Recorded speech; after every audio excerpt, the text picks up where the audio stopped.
one of the things I like about the technique is it's a low cost solution. I mean, the data's effectively free. So it's the kind of thing that anyone can try, and you can spend a few minutes, a few hours, a day fiddling with the data to see if it tells you anything interesting. If you find that there's a relationship between share of search and your brand's performance, then it's an interesting thing to do. Where's it most likely to happen? I think any brand where it's a relatively high consideration purchase, where it's a purchase which people spend some time thinking about before they buy, it's likely to be more applicable there. So more applicable to buying a car than buying a chocolate bar, for example. Because it's not really for repertoire brands. Well, you would think it would be less applicable, but I am hearing that people have applied it successfully even in those categories. I mean, I haven't done much of that myself. I've tended to focus on longer purchase cycles, high consideration goods. But I hear that people have had surprising success in packaged goods, which is interesting. We did a little analysis of a Swedish brand called Yes. Zeta, Yeah. which is an olive oil Yeah. and antipasti brand. Yeah. Almost as known, but a little slightly lower market share. Yeah. So the brand you were talking about, the market leader, has a much higher share of search than its share of market. Yes. Yes. So, and that's not surprising. So I've got a couple of things to say about that. The first would be, as I said, one would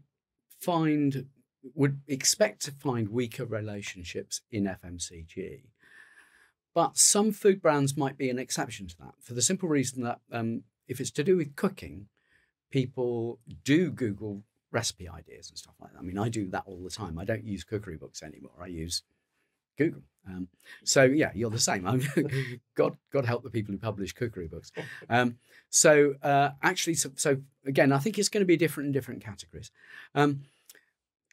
Yes, I'm definitely not saying that a brand's share of search will always be equal to its market share. As I showed in the presentation that I did earlier today, some brands have a high share of search for their size, some a low share of search for their size. And one of the factors that affects that is price.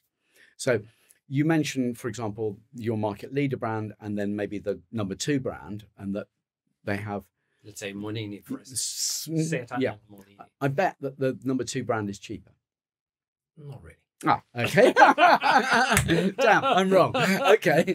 But one of the factors that affects these things is price. So you will get people searching for a brand. They're very interested in the brand, but then the one they buy is the one that's very slightly cheaper. Another would be distribution. So, for example, they may find that maybe the brand that everybody wants is not so easily available.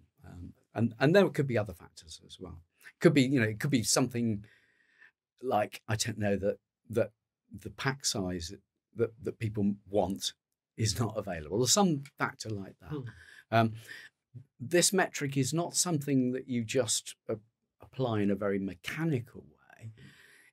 Once you've got the data, analyze it, interrogate it, and try and understand what it's telling you. There is another class of companies where it might be useful, which is companies that can't easily measure their market share.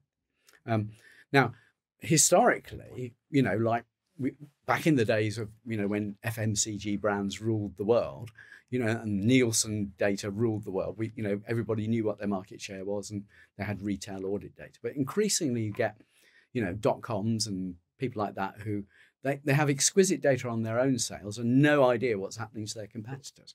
And that's another way of thinking about share of search is, if you like, as an indicator of your relative position in the world. Actually, what it tells you, I think, is the degree to which you're in people's heads.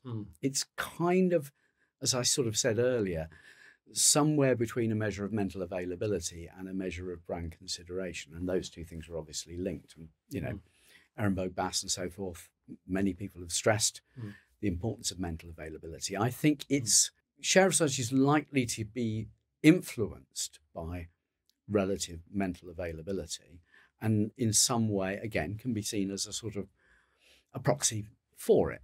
They can do it once a year. Or yes, exactly. Yes, like that. yes. That's a very good. That's a very good point. I'm not saying ditch all your brand tracking, but the nice thing about this piece of research is it gives you high frequency.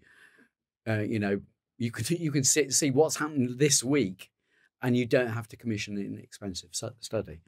And I do want to stress that I really want people to try this out for themselves and to kind of learn from it. And people, love to hear, academia doing some work on this and finding out what they find. I'm not selling a technique. I'm selling an idea, if you like.